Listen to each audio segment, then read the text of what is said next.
ಏಕಾಏಕಿ ಪೆಟ್ರೋಲ್ ಬೆಲೆಯನ್ನು ಪ್ರತಿ ಲೀಟರಿಗೆ ₹3 ಹಾಗೂ ಡೀಸೆಲ್ ಬೆಲೆಯನ್ನು ಪ್ರತಿ ಲೀಟರಿಗೆ ₹3.5 ಹೆಚ್ಚಿಸಿ ರಾಜ್ಯದ ಜನತೆಯ ಕಿವಿ ಮೇಲೆ ಹೂ ಇಟ್ಟು ಗ್ಯಾರಂಟಿ ಎಂಬ ಚಿಪ್ಪು ಕೊಟ್ಟು ರಾಜ್ಯ ಕಾಂಗ್ರೆಸ್ ಸರ್ಕಾರ ಕನ್ನಡಿಗರಿಗೆ ಪದೇ ಪದೇ ಬೆಲೆ ಏರಿಕೆಯ ಬರೆ ಹಾಕುವುದೇ ಕಾಂಗ್ರೆಸ್ ಸರ್ಕಾರದ ಅಸಲಿ ಕರ್ನಾಟಕ ಮಾಡೆಲ್ ಆಗಿದೆ.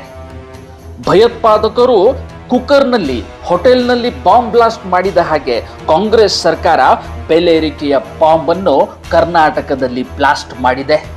ಮುದ್ರಾಂಕ ಶುಲ್ಕ ಇರಬಹುದು, ಆಸ್ತಿ ತೆರಿಗೆ, ಬಸ್ ದರ, ದಿನಬಳಕೆ ವಸ್ತು ದರ ಏರಿಸಿದ ಬಳಿಕ ಈಗ ಪೆಟ್ರೋಲ್ ಮತ್ತು ಡೀಸೆಲ್ ದರವನ್ನು ಏರಿಸಿ ಕನ್ನಡಿಗರನ್ನು ಇನ್ನಲ್ಲದ ಸಂಕಷ್ಟಕ್ಕೆ ದೂಡಿದೆ. ಸಿಎಂ ಶ್ರೀ ಸಿದ್ದರಾಮಯ್ಯನವರೇ ಕೆಲ ದಿನಗಳ ಹಿಂದೆ ರಾಜ್ಯ ಸರ್ಕಾರದ ಬೊಕ್ಕಸ್ ತುಂಬಿ ತುಳುಕ್ತಿದೆ, ಕರ್ನಾಟಕ ದಿವಾಳಿಯಾಗಿಲ್ಲ ಎಂದ ನೀವು ಈಗ ದಿಢೀರಂತ ಮಾಡಿರುವಂತ ಈ ಬೆಲೆ ಏರಿಕೆ ಯಾವ ಪುರುಷಾರ್ಥಕ್ಕೆ?